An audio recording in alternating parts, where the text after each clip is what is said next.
Buen día, ¿cómo están, niños? Buen día. Buenos días.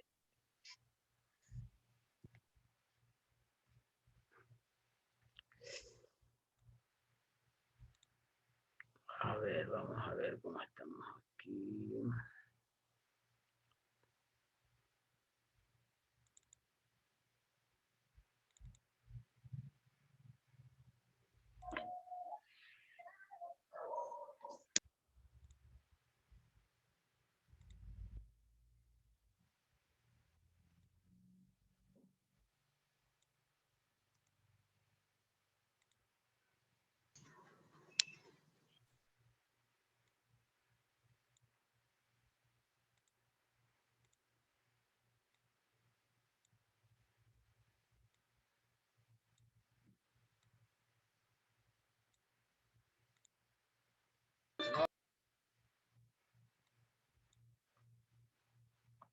A ver cuántos están presentes. Elian ya tiene algunas faltas. ¿Qué está pasando con Elian?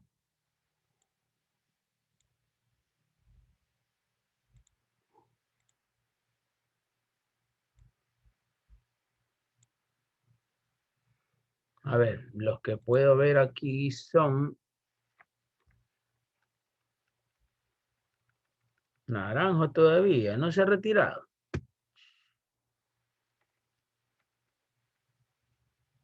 Rivadeneira, Alvarado, Hugo Alvarado, Salas, Marcillo, Navarrete, Zambrano Ronquillo,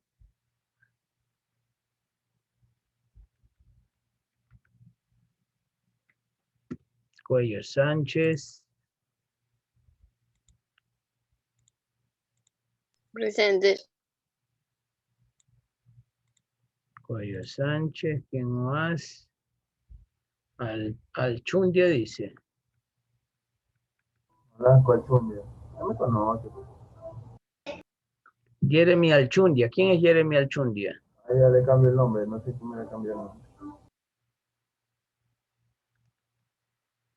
Leslie Castro.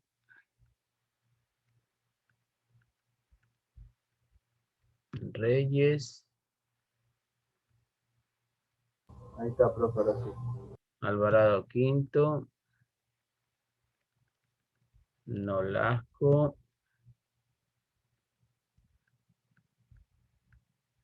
Rodas. Presente.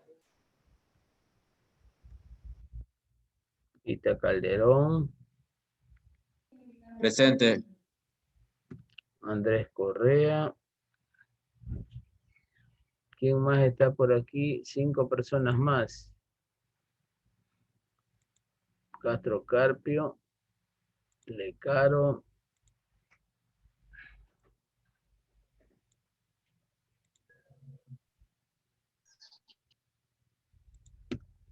Castro Carpio. Lecaro. ¿Quién más? Mendoza. Elian. Alvarado. Tienes 2 faltas que no has justificado.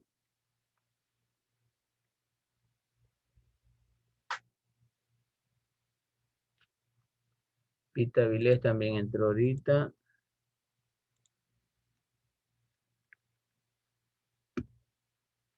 Ortega no lo veo.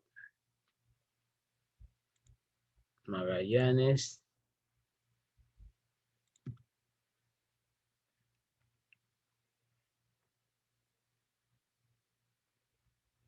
Bueno, estamos 5, 10, 15, 20, 22.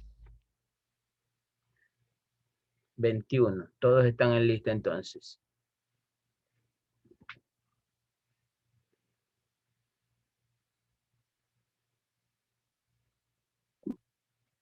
Ahí entró Joel.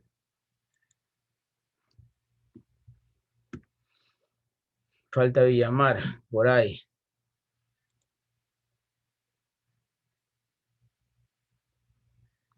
Bueno, por más que trato de tomar lista de los presentes en imagen, igual se pierden como 10 minutos. A ver, de los que no están, está Chango, no está Choes, No tampoco. tiene luz. Esteves, con sueño todavía, Cuello, con sueño, sueño y hambre es lo que tú tienes. Nada que ver, nada que ver. Ajá. Está rico el clima para quedarse bien arropado. Ortega.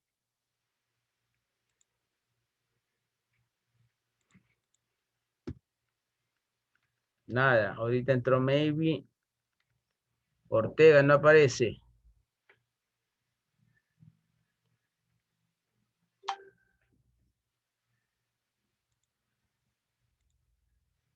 Esteves.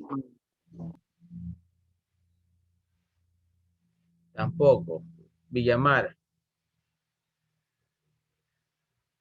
Listo. Cámaras, niños. Profe, yo, buenos días. Magallanes. Ya está, señor. No vio la lista. No, Yo también, buenos días. sin inglés. Gracias. Profe, Pita Vile, si estoy en lista. Ya les muestro.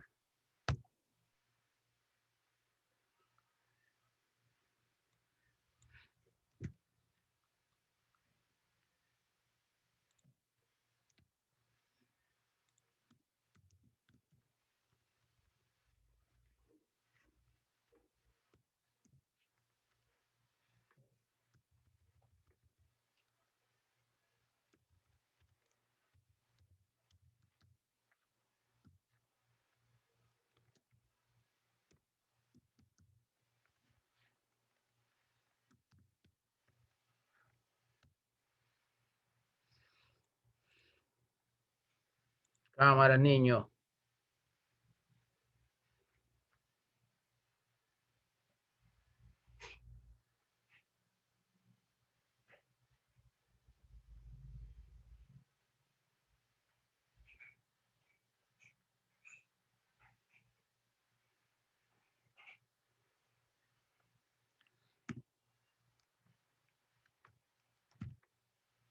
Ya.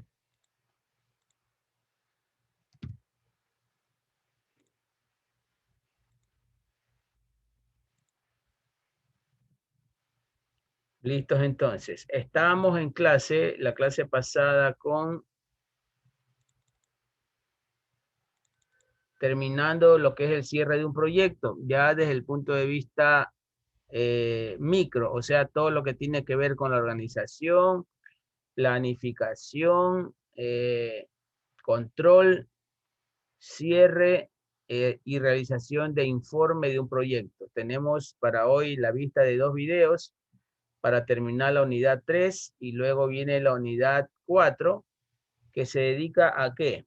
Principalmente, a ver, no me dicen que no estoy compartiendo.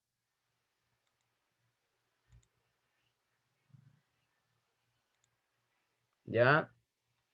Decía que la unidad 1, 2 y 3 se había encargado de qué? De conocer el entorno de Project, que es muy parecido al de Excel. También que habíamos visto desde el inicio de un proyecto, desde la estimación, selección del equipo, alcance del proyecto, sus partes, su planificación, luego la ejecución y control. Ya sabemos que podemos ejecutar y controlar al mismo tiempo, ¿ya? Se puede aminorar costos, hay que buscar la forma cómo bajar costos durante la realización del proyecto, puede ser cómo realizar el cierre y realizar un informe final, eso lo vamos a ver ahora. Tenemos 2 videos aquí que quedaron pendientes y luego de eso vamos a ver la unidad 4 que trata ya del entorno empresarial del proyecto. ¿Qué es el entorno empresarial? El entorno empresarial es ver nuestra empresa hacia afuera. O sea, nosotros podemos tener toda la buena voluntad del capital y podemos hacer todas las cosas bien,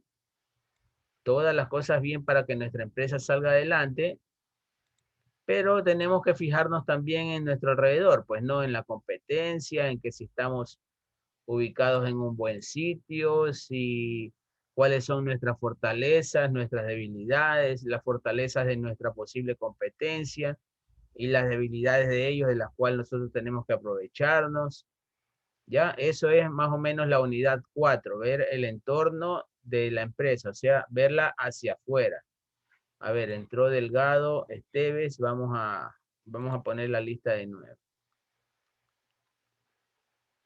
A ver, me faltaba en la lista Choes, que no ha entrado, Esteves, que ya entró, Vita Viles. ya, Ortega no ha entrado, y Villamar tampoco.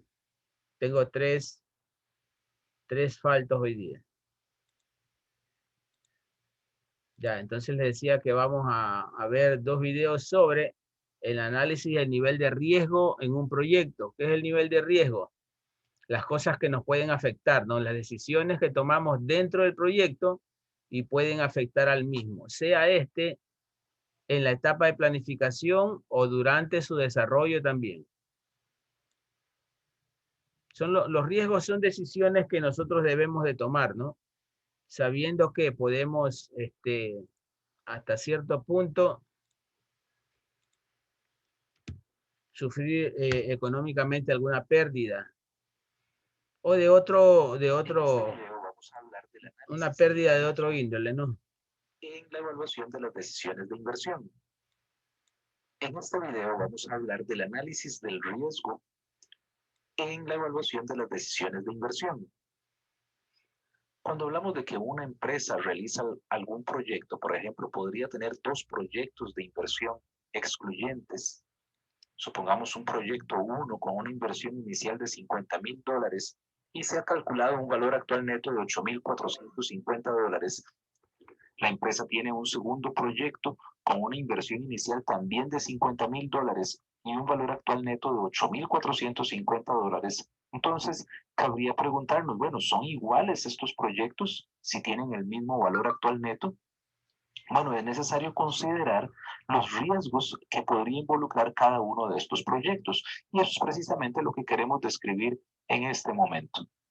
Entonces, el riesgo se refiere a la posibilidad de enfrentar una pérdida financiera. El riesgo, entonces, está relacionado con la variabilidad de los rendimientos. Entonces, por ejemplo, podríamos nosotros tener una inversión en bonos que nos genera un rendimiento seguro y por lo tanto la variabilidad es mínima o ninguna. Tiene un bajo riesgo. Pero si invertimos en acciones, el nivel de variabilidad va a ser muchísimo más alto y por lo tanto hay un mayor riesgo. Cuando evaluamos entonces el riesgo en un proyecto de inversión, entonces queremos nosotros saber la posibilidad de que el valor... A ver, ¿cómo evaluamos si nosotros tuviéramos un capital? A ver, vamos a participar hoy día. Si nosotros tuviéramos un capital,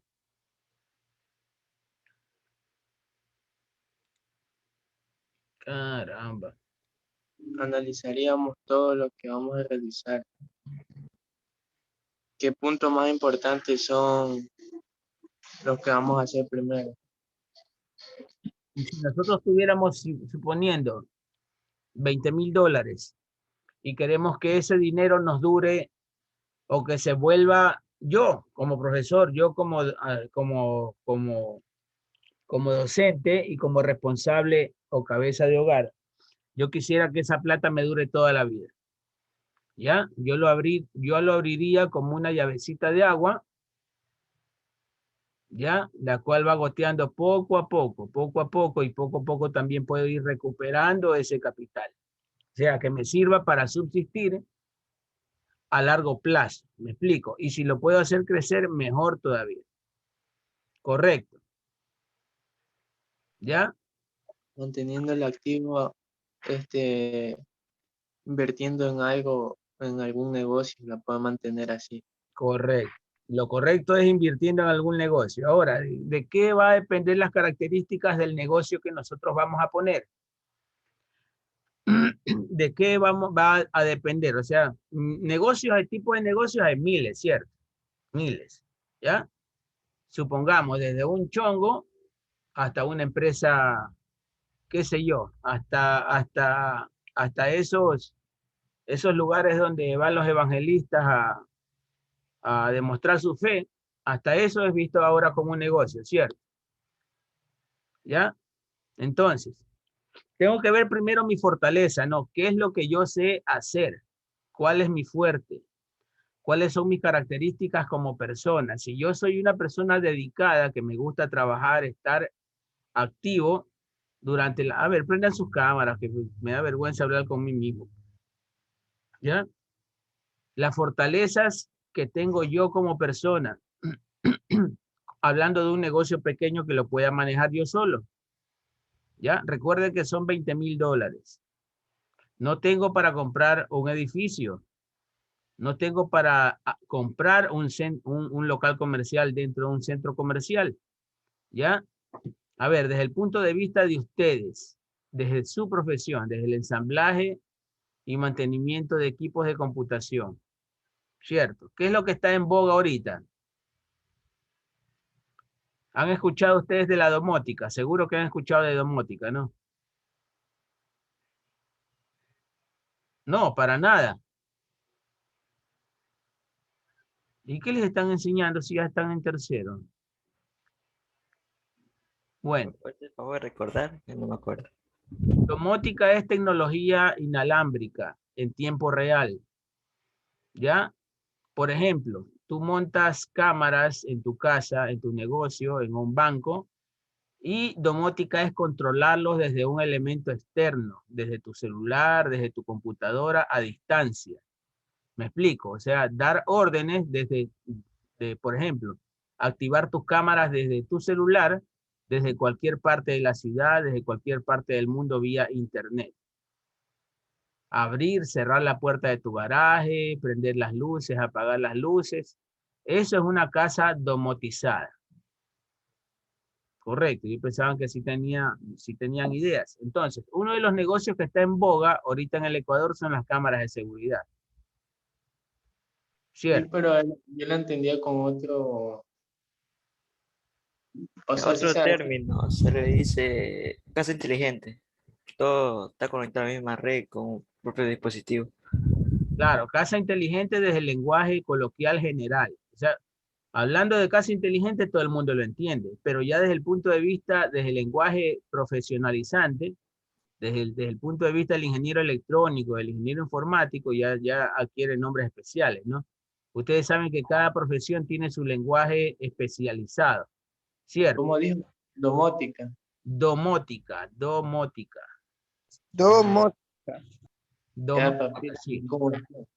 Entonces, por ejemplo, si yo les digo, ustedes saben qué es un machuelo, qué es una tarraja, qué es un mandril, qué es una bailarina, por ejemplo, ya estoy usando el lenguaje profesional de los ingenieros industriales, dedicados al mantenimiento industrial. Segurito que muy pocos términos de esos lo van a conocer, ¿ya? Asimismo, si yo hablo con un doctor, con un cirujano cardiovascular, él me va a decir palabras que son muy afines a su profesión y yo como ingeniero industrial no voy a entender ni pío, ¿cierto? Entonces, dense en cuenta de que cada una de las profesiones tiene un lenguaje especializado, que para entenderlo, para comprenderlo, hay que haber estudiado esa profesión, ¿ya? Entonces, a lo que ustedes les dicen casas inteligentes, los ingenieros electrónicos o informáticos que se dedican a esto le dicen domótica como profesión, ¿ya? Entonces, supongamos, seguimos con los $20,000 y conseguimos algún chinito por ahí que importe este tipo de cámaras que son confiables, de una calidad media, ya digamos que dentro del mercado tienen un 80% de confiabilidad y nosotros somos ingenieros en esto. Ustedes como tecnólogos básicamente en hardware, ¿no? ¿Ya? Entonces, ¿qué harían? Primero, Yo sí, poniéndome en su pellejo como estudiantes, con esos $20,000 en la mano, bueno, veo cuánto me costaría. Lo puedo hacer como un negocio virtual, ¿no? Sin local comercial, sin un local físico, ¿ya? Pero se me complicaría. ¿Cómo, a dónde yo guardaría mis equipos? ¿Ya? Receptores, cámaras, elementos, cables, qué sé yo, porque estas cámaras llevan cableado, ¿cierto? ¿Ya? No sé si están saliendo las tipo inalámbrico todavía, que trabajen con internet, no lo sé. Hay inalámbrico. Ya hay inalámbricas. Sí, yo tengo una y tengo una aplicación donde la puedo conectar y donde quiera que esté la puedo utilizar. Ya, esa es una cámara ya domotizada. Correcto. Entonces, utilizando básicamente el internet a distancia, tú la puedes activar, apagar, girar, ¿ya? Dar órdenes por medio de un software, ¿no? Entonces, este negocio, lógicamente, es utilizada por empresas, no cualquier empresa, ¿no? Y empresas que tengan cómo pagarlo, porque no es un servicio. Los equipos pueden ser más o menos baratos, pero ¿cuál sería su ganancia ahí? Si ustedes están comprando las cámaras a un tercero, ustedes no son fabricantes de cámaras ni son importadores tampoco. No han viajado nunca a China ni a ningún país que las fabrique. Entonces no van a ganar mucho en las cámaras porque simplemente las están comprando, ¿ya? Y se las están vendiendo a su cliente. Entonces el margen de ganancia entre comprarlas al importador y venderlas a quien las necesita no va a ser mucho, ¿cierto? Si la cámara vale $200, ustedes la pueden vender en 215, 210, o sea, cobrar solo el transporte. ¿Cuál va a ser su fuerte? Donde el dinero que ustedes van a ganar es su conocimiento, ¿cierto? La instalación, el software, la conexión a internet, la aplicación en el celular. Entonces, ese va a ser su fuerte, aprender la aplicación o a instalar todo este software que va a llevar a funcionar todo este aparataje de vigilancia mediante cámaras, mediante cualquier cosa, control de luces, lo que ustedes quieran. ¿Ya? Eso por un lado. Entonces ustedes tienen que buscar conocimiento, capacitación en eso, básicamente, en eso que es lo que les va a dar dinero, que es el ensamblaje, el montaje, la programación de esas cámaras, ¿ya? Tienen que aprender redes, por ejemplo, ¿cierto? ¿Ya? Eso por un lado. La capacitación les va a salir barata, no van a estar los $20,000. Ahora, para comenzar, pueden invertir unos 5,000 en cámaras, arrendar un local que también les va a servir de bodega, la parte de adelante, del frente del local, les va a salir, les va a valer de un frente publicitario. Ustedes pueden poner luces de neón, algo llamativo, ¿ya? La parte de atrás de esa oficina le va a salir de bodega para ubicar sus cámaras, las cámaras y los equipos que vayan a comprar. El mensaje que les quiero dar es que si tienen la oportunidad de tener un capital, que hagan lo posible de no meterse nunca en algo que no conozcan. Ya. Ustedes como tecnólogos en ensamblaje y mantenimiento, teniendo $20,000, no se van a poner a comprar ganado. ¿Me explico? No se van a poner a comprar archivos para revender. ¿Ya? Tienen que utilizar lo que están aprendiendo, pues no. Y especializarse en aquello. ¿Ya? Investigar un poco el mercado. A ver, ya tengo la idea de mi negocio, voy a dedicarme a la domótica. De donde ustedes viven, que es alrededor de Daule, algunos en Guayaquil, ¿dónde sería más o menos el fuerte? ¿Dónde ubicarían su empresa con respecto a sus potenciales clientes? Para estar más o menos cerca. Y mientras más cerca, mejor. ¿Quiénes serían nuestros virtuales clientes, consumidores de este tipo de productos? Ya les puse las condiciones. Es un cliente que debe tener dinero, porque es un servicio nuevo que está apareciendo y lo nuevo siempre es más caro, recuerden, hasta que ya se pone a la moda, incluso ya va pasando de moda, entonces eso se va poniendo más barato. ¿Ya? ¿Quiénes usan este tipo de servicio? Lo usa la casita de caña de Pascuales.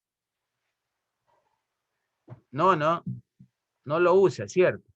Lo usa el hacendado que vive en el recinto tírate al agua.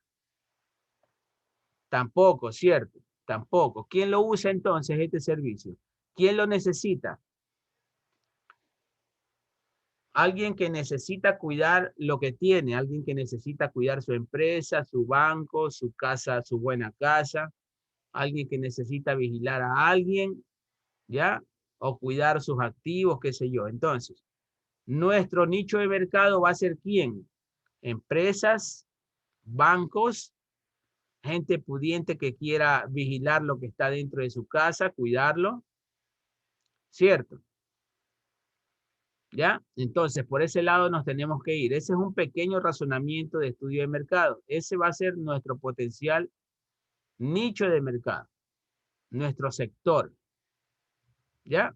Entonces, con esa gente que va a ser nuestro cliente, nosotros no podemos hablar un idioma ñengoso, ¿cierto?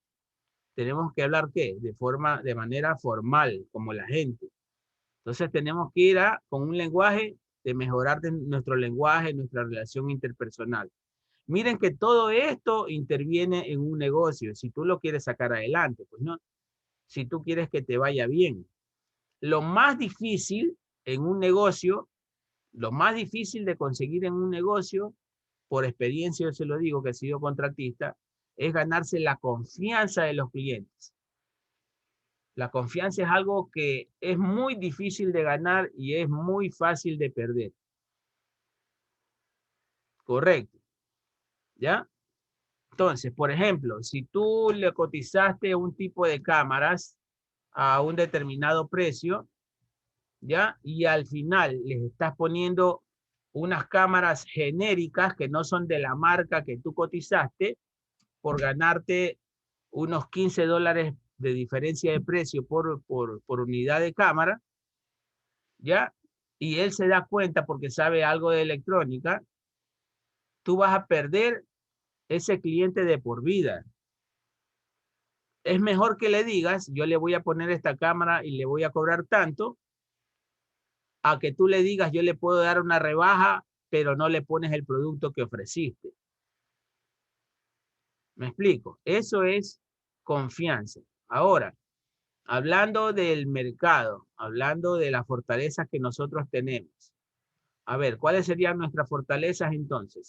Si sabemos que necesitamos transportar equipos de vez en cuando. ¿Ya? Equipos electrónicos que son caros, que son delicados. ¿Ya?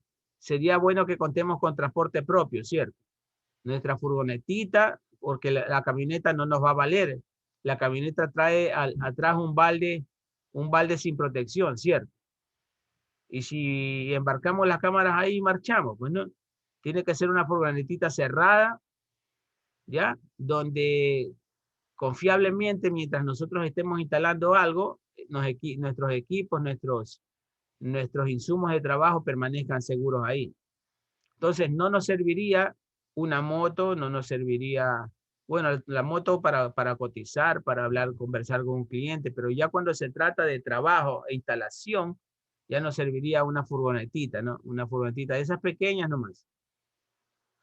¿Ya? Que sea de consumo bajo y todo eso. Vean, todas estas características ustedes tienen que ir tomando en cuenta para que nuestro negocio sea totalmente eficiente. Correcto. Ahí ya hemos hablado entonces del tipo de clientes a nosotros los cuales tenemos que apuntar, ¿ya? De las características de local físico de nuestro negocio. También hemos hablado de las características de los insumos que tenemos que conseguir, hablando del transporte, hablando del tipo de vehículo.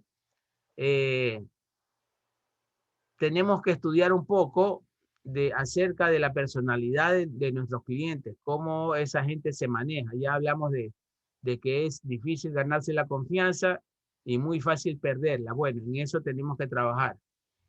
Actuar con total honestidad, sin que esto signifique perder plata también, pues, ¿no? Bueno, yo la única vez que perdí plata como contratista fue una vez hice una cotización para hacer un trabajo en acero inoxidable y en esa época el dólar estaba como loco, estaba subiendo y en un dólar se subió, en el año 99 estoy hablando. en esa época el dólar se subió de 4.500 a 7.000 dólares. Y la empresa que me vendía las planchas, que es Iván Bowman, que es acá al norte de Guayaquil, yo ya había cotizado ese trabajo y mandado esa cotización. Pero lo que pasa es que ellos vendían en dólares, ¿ya?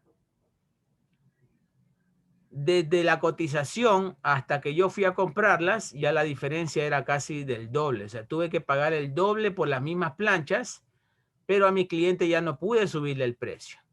Yo tuve que respetar mi cotización, ¿ya? Entonces, como yo sí había dejado un margen de ganancia por mano de obra, más o menos, es casi que el único trabajo en mi vida que yo lo he hecho gratis, porque todo se me fue en materiales, pues, ¿no? Mi ganancia ya se me fue en el subidón de que se dio el dólar de un día a otro, que nadie se lo esperaba, pues eso ya no fue culpa. Pero tiene que manejar esos márgenes de referencia, de resguardo también. Ya, dentro de eso, vamos a compartir pantalla para seguir. Estamos en...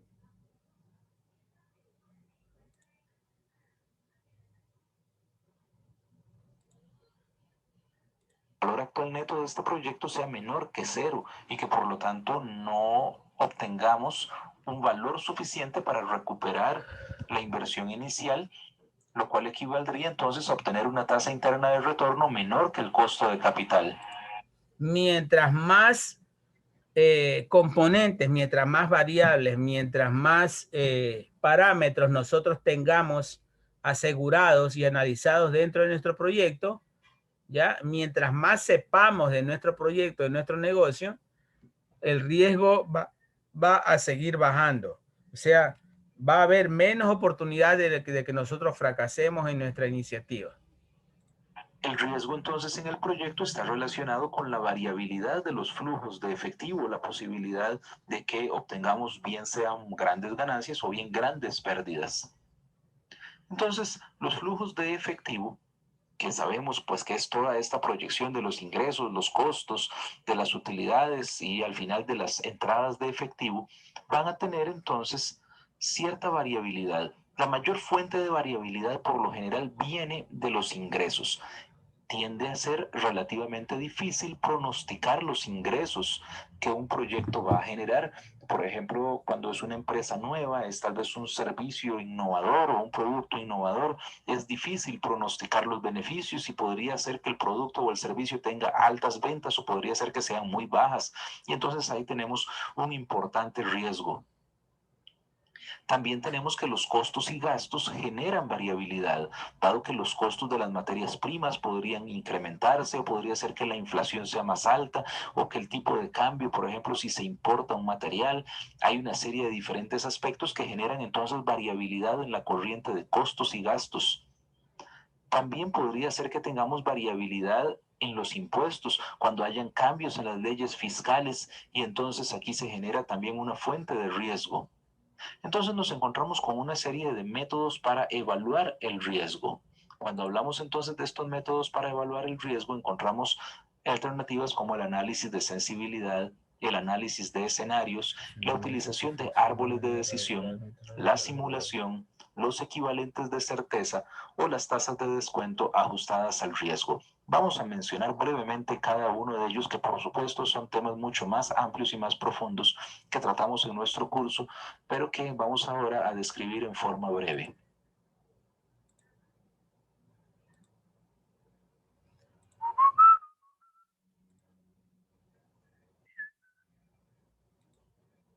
El análisis de sensibilidad se refiere a un método que emplea diversos valores posibles para una variable específica.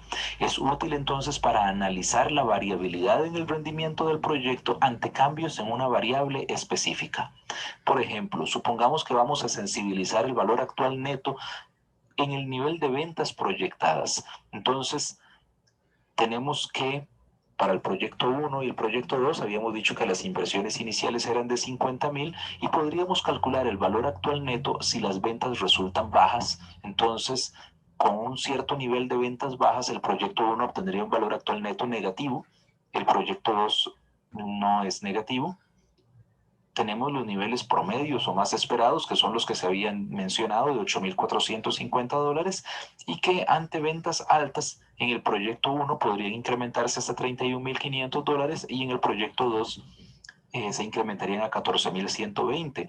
Observamos entonces con claridad que el proyecto 1 es un proyecto muchísimo más riesgoso que el proyecto 2. Si bien bajo la situación de ventas altas el VAN es muy elevado, bajo la situación de ventas bajas el VAN se disminuye significativamente. Con el proyecto 2 no parece haber posibilidad de pérdidas, aún sensibilizando las ventas a la baja.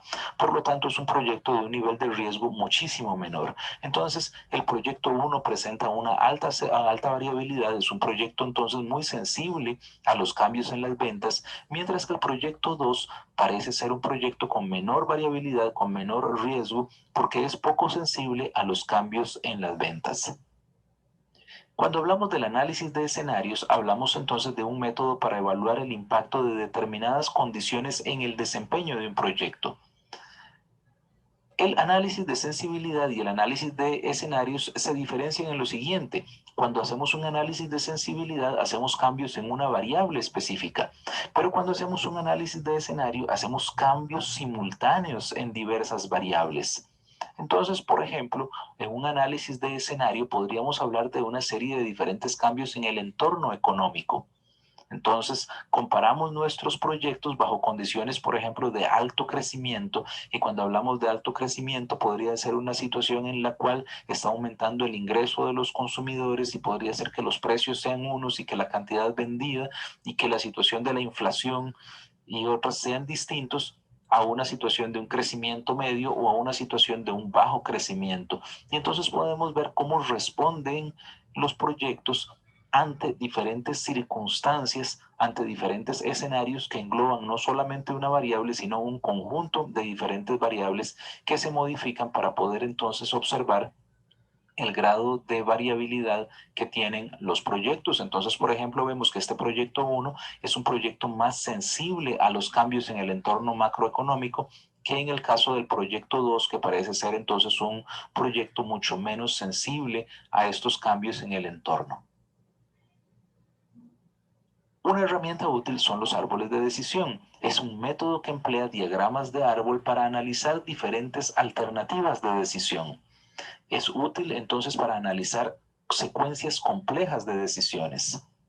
Por ejemplo, supongamos que tenemos entonces un proyecto 1, donde la inversión es 50,000, el proyecto 2, que la inversión también es de 50,000, y entonces este proyecto 1, con una probabilidad de 40%, podría tener un valor actual neto de menos $12,500. Observemos que aquí hay un aspecto importante que se está introduciendo y que no consideraba el análisis de sensibilidad, y es el uso de probabilidades. Ese escenario en el cual el valor actual neto es negativo podría ser muy probable o podría ser poco probable. Por ejemplo, en este caso estamos diciendo que es un escenario muy probable que tiene un 40% de probabilidad. Obtener un valor actual neto de $8,450 tiene una probabilidad de 50%, y un valor actual neto de $31,500 tendría una probabilidad de tan solo 10%. Con el proyecto 2, observamos que la probabilidad de obtener un valor actual neto de $2,650 es del 20%. Hay probabilidad de 60% de que el valor actual neto sea 8,450 y probabilidad de 20% de que sea 14,120. Entonces se calcula el valor actual neto esperado para cada uno de los casos. Para el proyecto 1, entonces se va multiplicando la probabilidad por el valor, 0.40 por menos 12,500, más 0.50 por 8,450, más 0.10 por 31,500, y nos da entonces un valor actual neto esperado de $2,375. Para el caso del proyecto 2, tenemos entonces 0.20 por 2,620, 0.60 por 8,450, más 0.20 por 14,120, que nos da entonces 8,418. Nos está diciendo entonces pues que el valor actual neto esperado para el proyecto 2 es menor, y podemos inclusive obtener medidas de variabilidad como la desviación estándar para poder observar en cuál de los dos casos la variabilidad es mayor y tener entonces mayores criterios para decidir no solamente en cuanto a rendimiento, sino también en cuanto a riesgo. El uso de los árboles de decisión también se puede usar en secuencias de decisiones y entonces podría decirse, bueno, para esta primera situación en la cual el valor actual neto es negativo, podría entonces tomarse una decisión adicional y tenerse entonces un árbol de decisión muchísimo más complejo. Ahora vamos a hablar de la simulación. La simulación es un método de experimentación basado en distribuciones de probabilidad que permite asignar valores a variables aleatorias. Observemos entonces un pequeño ejemplo. Con la simulación tratamos de establecer una distribución de probabilidad para las variables relevantes, por ejemplo, para los ingresos. Y entonces generamos una distribución de probabilidad para los valores posibles de los ingresos. Podríamos generar una distribución de probabilidad para los costos y los gastos. Y entonces se empiezan a generar números aleatorios. Estos números aleatorios nos van a dar valores para estas variables, los cuales se introducen en un modelo lógico matemático, a partir del cual, por ejemplo, podríamos entonces empezar a calcular el valor actual neto y correr entonces este modelo lógico matemático muchas veces para empezar a obtener la distribución de probabilidad del valor actual neto. La simulación no nos da un valor único ni nos da un valor óptimo, nos da muchísimos valores posibles, dentro de los cuales entonces podemos empezar a observar posibles resultados y podemos, por ejemplo, saber en qué porcentaje de los casos el valor actual neto es positivo o es negativo. Otra alternativa son los equivalentes de certeza. Es un método en el que se determinan unos porcentajes de los flujos de efectivo proyectados que equivalen a los que se recibirían con certeza en vez de los flujos posibles. Entonces veamos un ejemplo para exponer este método. Tenemos un proyecto con una inversión inicial de $15,000 y unos flujos proyectados anuales, supongamos de $10,000 en el primer año, de $12,000 en el segundo y de $9,000 en el tercer año. Entonces podemos obtener unos factores equivalentes. ¿Cuál es la idea de los factores equivalentes? Para este año 1, el flujo proyectado es de $10,000, pero entonces los socios del proyecto podrían llegar y decir, bueno, esos $10,000 para nosotros vendrían a ser equivalentes a su 90%, o sea, a $9,000 hoy. Cambiaríamos esos $10,000 dentro de un año por $9,000 ya. Y así entonces tenemos que ese factor equivalente es del 90%. Es 80% para el año 2, 70% para el año 3. Y entonces, a partir de estos factores equivalentes, podemos obtener los flujos equivalentes. Entonces, obtenemos que 10,000 por 0,90 es $9,000. Por lo tanto, para los socios cambiarían esos $10,000 dentro de un año por 9,000 en este momento. Cambiarían esos $12,000 dentro de 2 años por 9,600 ya, o esos $9,000 dentro de 3 años por 6,300 en este momento. Y entonces, a una tasa de descuento libre de riesgo, vamos a descontar estos flujos, o sea, vamos a calcular un valor actual neto a partir de estos flujos equivalentes. Entonces, lo que hacemos es calcular, bueno, 1 más esta tasa elevado a la 1 para calcular entonces 8,571, el 9,600 entre 1 más la tasa de 0,05 al cuadrado para obtener 8,707 y 6,300 entre 1 más 0,05 a la 3 para obtener 5,442. La suma de estos flujos descontados se le resta la inversión inicial y obtenemos entonces un valor actual neto de 7,721. Así entonces estamos aplicándole un factor a los flujos proyectados para poder entonces de alguna manera, llamémoslo así, castigar el proyecto ante los riesgos que puede generar en el futuro. Otra alternativa es el uso de una tasa de descuento ajustada por el riesgo. Este es un método que ajusta la tasa de rendimiento para compensar el riesgo del proyecto. Entonces se basa en que a mayor riesgo la tasa de descuento debería ser mayor. Bueno, hay toda una teoría que respalda esta situación. El objetivo... Bueno, bastante interesante. ¿Gracias a qué factores se establece el riesgo entonces? El riesgo depende de qué factores. Por ejemplo, tú vas y quieres comprar un celular. Quieres comprar un celular. Necesitas un celular como herramienta de trabajo. ¿Ya? Para tener menos riesgo en la utilización de tu celular, ¿dónde tú lo comprarías?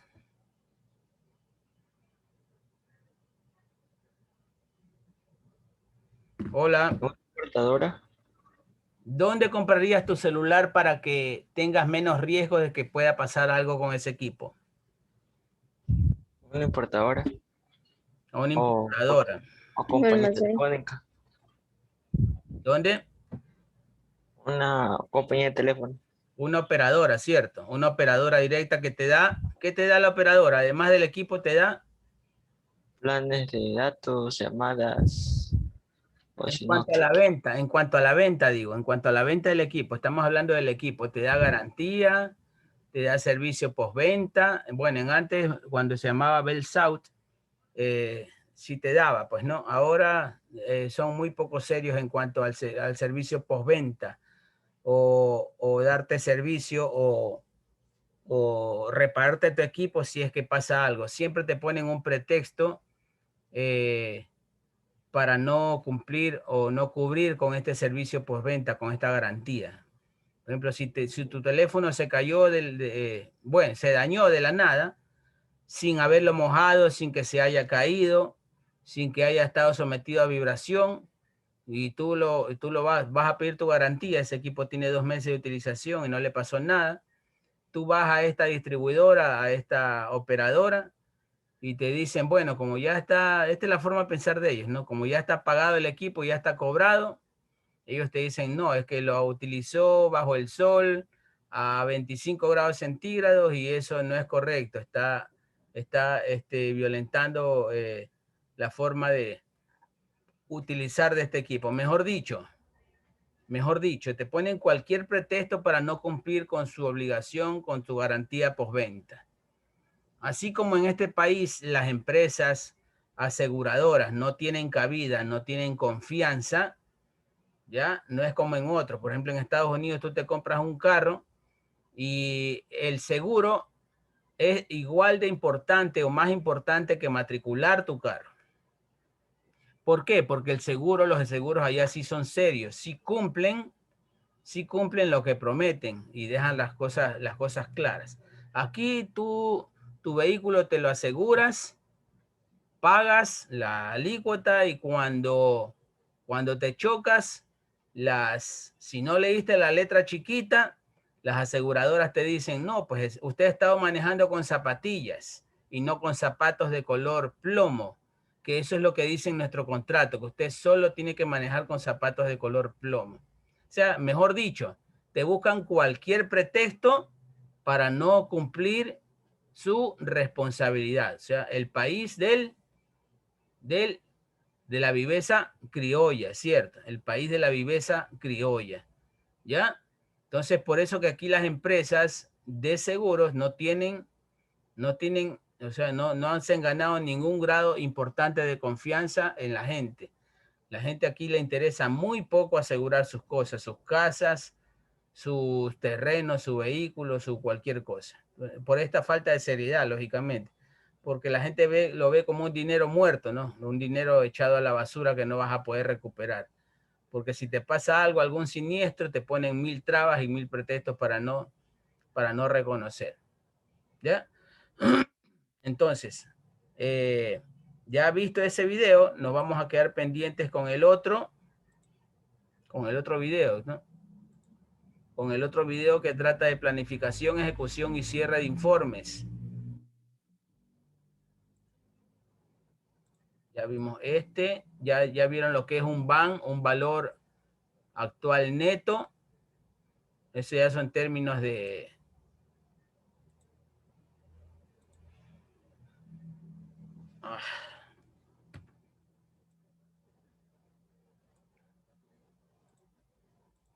Nos vamos a quedar aquí.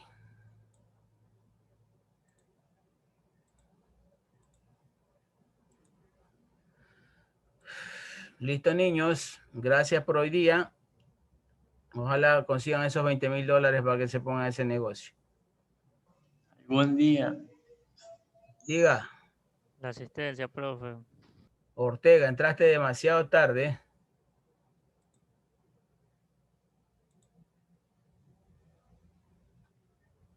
Y hay unos que se conectan y se desconectan ahí, que tienen pésimo servicio.